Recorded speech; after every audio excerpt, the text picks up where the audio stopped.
नमस्कार दोस्तों, मैं विजय मधुनिया। अगर आप हमारे चैनल को सब्सक्राइब नहीं किए हैं तो लाल बटन को दबाकर सब्सक्राइब करें और साथ में बेल आइकन को दबाना।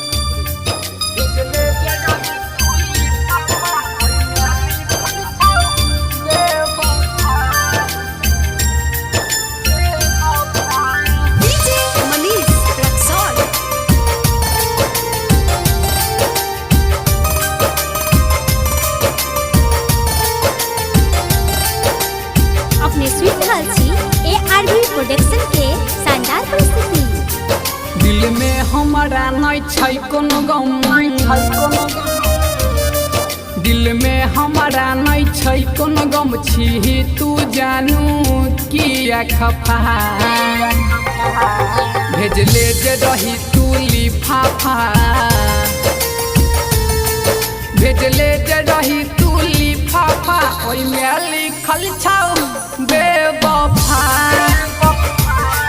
भेजले जे रही तू लिफाफा ओइ में लिखल छौ बेवफा। दिल में हमारा नहीं छै कोनो गम,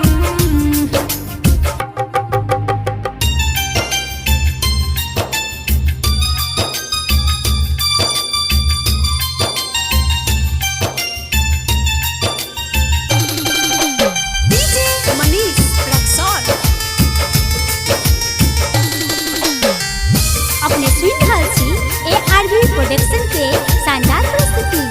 हेगे दिल हमर तोरी देलही,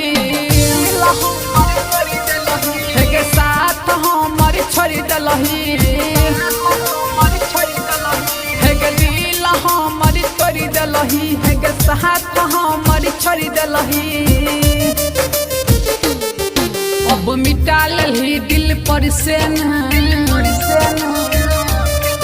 अब मिटा लेली दिल पर से नाम छी तू जानू किया खफा,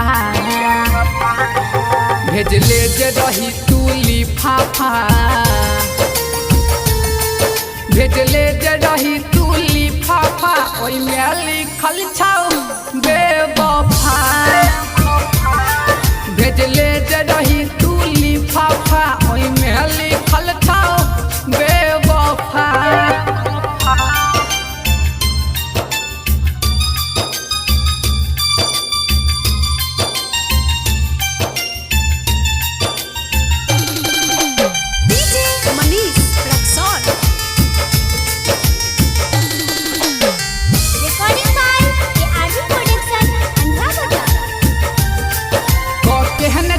मजबूरी गए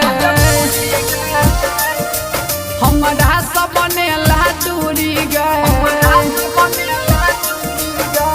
कहने छलौ मजबूरी गए हमारा सबने लाटूरी गए। हाँ मेसरा मेस संतोष के, हाँ मेसरा मेस संतोष के किसन से भेला किया खफा, भेजले जे रही तू लिफाफा, भेजले जे रही तू लिफाफा ओइ में लिखल छौ